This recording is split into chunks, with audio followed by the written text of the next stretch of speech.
Hello guys, welcome po sa lahat. So ayan po, nagawa po tayo ng video po ngayon kasi may gusto lang po ako i-share sa inyo. And matagal tayo hindi nakakapag-upload. Yan po dahil sobra pong init dito sa Pilipinas, hindi po guys sa Dubai syempre. Naka-aircon po tayo doon. Ayan, kaya po natin ginawa tong video na to. Sabi ko nga, may gusto po ako i-share sa inyo na baka po makatulong sa marami pong tao. Hindi lang sa may sakit, sa walang trabaho, walang pera, yan po. So, sama-sama na. Kasi dapat talaga ngayon, mag-share lang tayo ng mga bagay na nakakatulong, nakakalakas po. Ayan. At bago ko umpisan, kasi lang ang share ko po, ay syempre tayo po ay nag-ano ng Permax po, gumagamit, nag-introduce.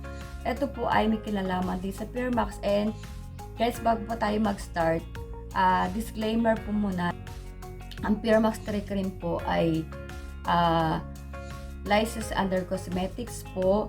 Ito po ay hindi po medicine.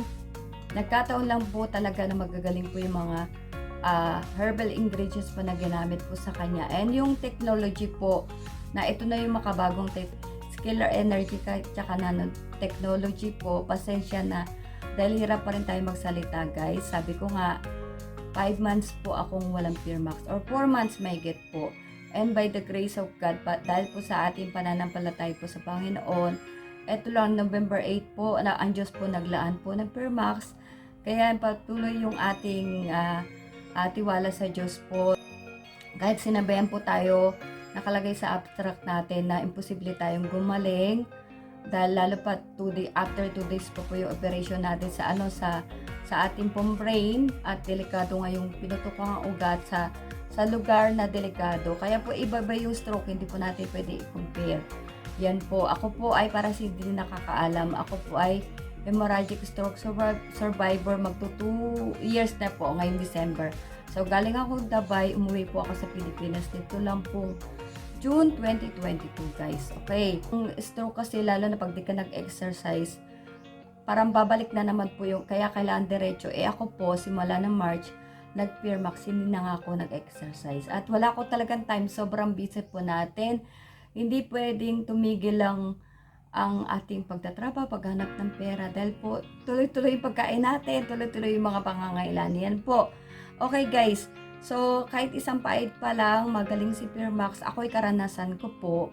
Kaya sabi ko, lahat ng sinasabi ko, base sa mga karanasan ko, karanasan ng mga gumamit, milyon-milyon tao po sa mundo. Siya po ay nakatulong sa amin at talagang baka makatulong po sa inyo guys.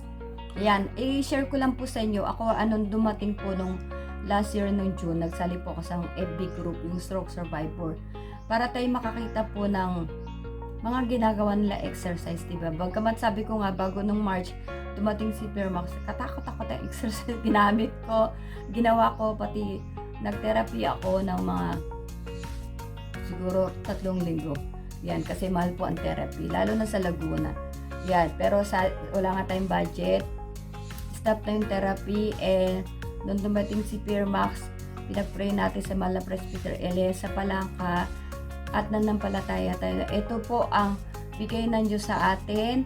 Tayo po ay alam dati, instrumento po ang mga medicine, ang mga gamo, ayun, tinagalo ko lang, ang mga doktor po. Pero guys, maniwala po kayo sa Diyos, dapat po tayo, yun yung last say.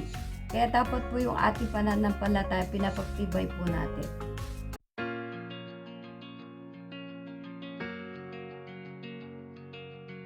So, nung po ako dumating, para nga makakita ng mga tayo po bedridden nga po pala sa Dubai, 6 months. So, kaya ako nag-join para makakita ng mga ginagawa na. Pero yun nga, tayo ay napagod kaka-exercise. At nung dumating si Permax, kaysa mag-exercise, sabi ko, ano na lang, pagtatrabaho ko na lang na malap ng pera, ng paraan para makabili ng Permax. So, yun po yung ginagawa natin. Kaya tayo nag mga side hustle para po tayo kumita at makabili po ng till now. Sabi ko, wag niyo akong gayan kaysa simula April till now, wala po akong maintenance sa heart, sa high blood, and by the grace of God, ako po okay. Bagamat nga yung bibig ko, dahil nga po tayo nga hindi nga tuloy-tuloy yung paggamit, kaya talaga pabalik-balik. So, unti-unti. Pag marami tayong pera, marami po bili ng Firmax, baka po, ayan.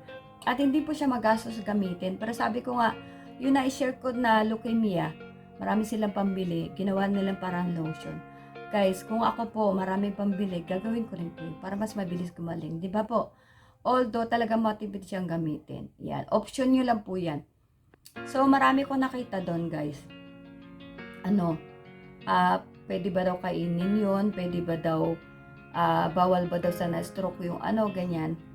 Ang masasabi ko lang po doon sa mga, ko po, base po sa aking sariling pag-aaral, sa sarili ko karanasan, tayo po ay may sakit na stroke.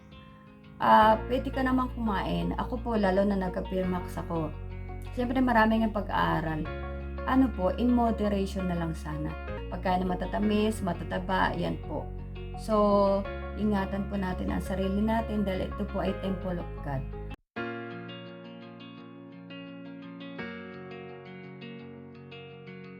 Kaya ito po ay pahiram. Hindi po to atin. One time, tayo po ay, kumbaga, hindi naman mananatili dito sa mundo.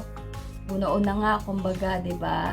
Yan, bagamat ngayon kawakasan na nga ng araw. So, yan, iba pa pong So, ito po gusto ko i-share sa inyo. Ayan, dun nga sa mga nagtatanong, ang maganda po, lagi tayong humingi ng advice din sa doktor. At saka, mag-aral po tayo. Marami pong nagagawang magandang pag-aaral. At saka, magbasa din po tayo ng Bible. Yan, number 1 suggestion ko po, okay? So, talagang sobrang ingatan natin ang katawan dahil ikaw na stroke, nagkasakit. Hindi ka na dating tsaka hindi po tayo bumabata, tayo po tumatanda. Yung bata nagkakasakit, hindi imposible yung matanda magkasakit din po. Or kung kayo po naniniwala po sa akin, try nyo po ang Firmax. Kasi ito yung first hormonal balancing cream sa buong mundo. Yan, kaya po, kahit isang pahit mo pa lang guys, talagang may kakaiba ka ng nararamdaman.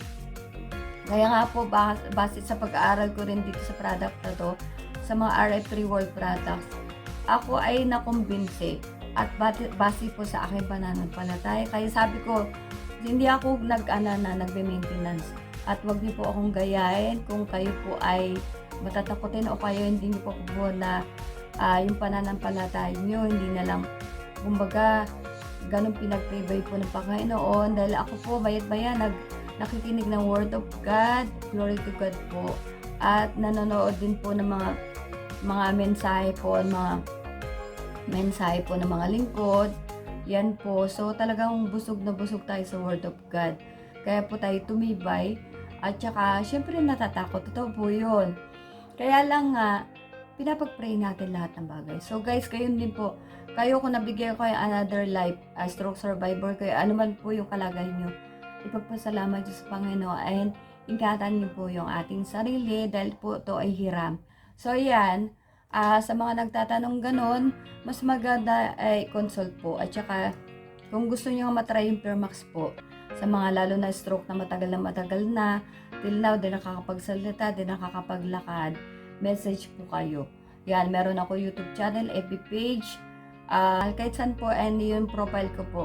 Yan, sa Facebook profile, wala kayong trabaho, baka po makatulong sa inyo dahil isa pa sa side hustle ko po ito.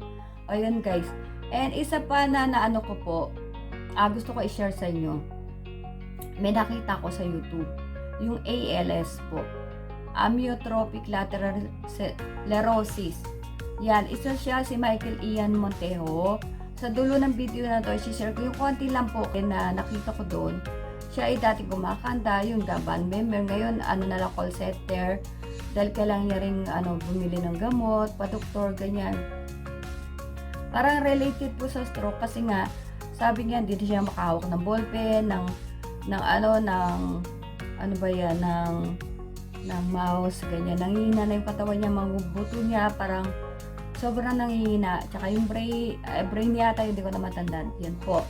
So, i-message ko rin siya, baka makatulong sa kanya, pero hindi napansin yung message. Baka natabunan po. Yan, pero sana nga meron nakaano sa kanya na mag-try po ng Fairbox, baka po makatulong po sa kanya. Okay. Nakita ko siya dahil pinicture ko siya ng GMA. Yan.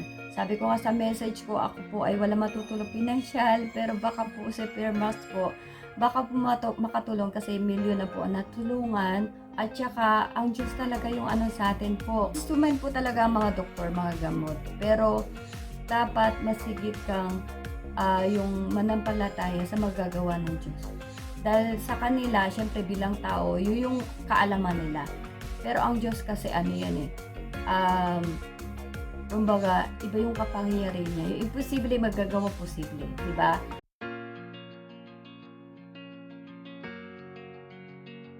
Kaya kung malaki yung pananampalataya mo, malaki din magagawa ng Diyos sa'yo. Meron din isang kilalang artista, kilalang po. Kaya lang, hindi ko alam kung paano mag-communicate sa kanya. Siyempre, sikat nga, di ba? Gusto ko rin sana i-share, baka makatulong. Pero sana nga mapanood na lang niya or may makaano sa kanya ng Fairbox, RF3 World. Of course, makakatulong din po sa akin pag may nag-member kasi may MLM ka, pag may bumili, pag may nag-subscribe sa YouTube channel ko, sa FB page ko, di ba?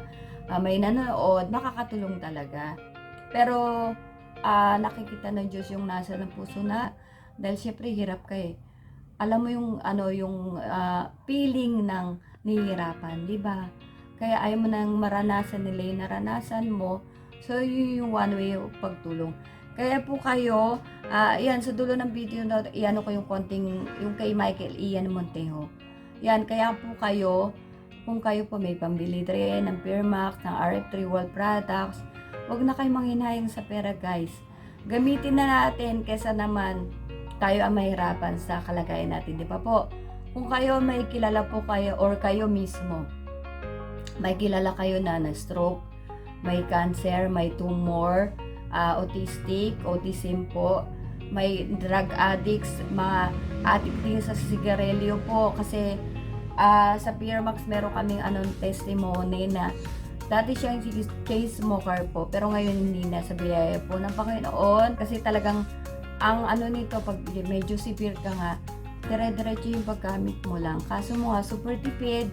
Hindi ako kagaya nung ko yung leukemia testimony na marami silang pambili, nasa New Zealand yata sila. So, yan. So, yan, kung may mga kilala kayo, kailangan ng pinansyal, may goiters, sakit sa buto, hindi makinis sa mukha, may problema sa mata, last na po yung sa mata ko. At may mga, skin disease, vitiligo, infertility, lahat guys. Try natin, wala pa masama pag sumubok po. So, yan lang po, and sana po makatulong tong video na to sa maraming tao. I-share nyo po. At saka, guys, huwag po tayo makalimot magdasal. Maya at magbasa po tayo ng Bible. So, God bless po sa lahat and ingat po tayo. Okay, manatiling kumabit po sa Panginoon.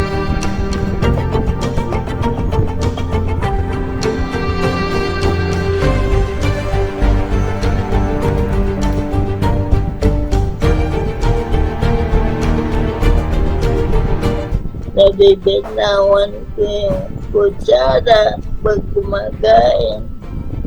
Humina po yung gilid ko, pati sa pagsusunod nangangalay.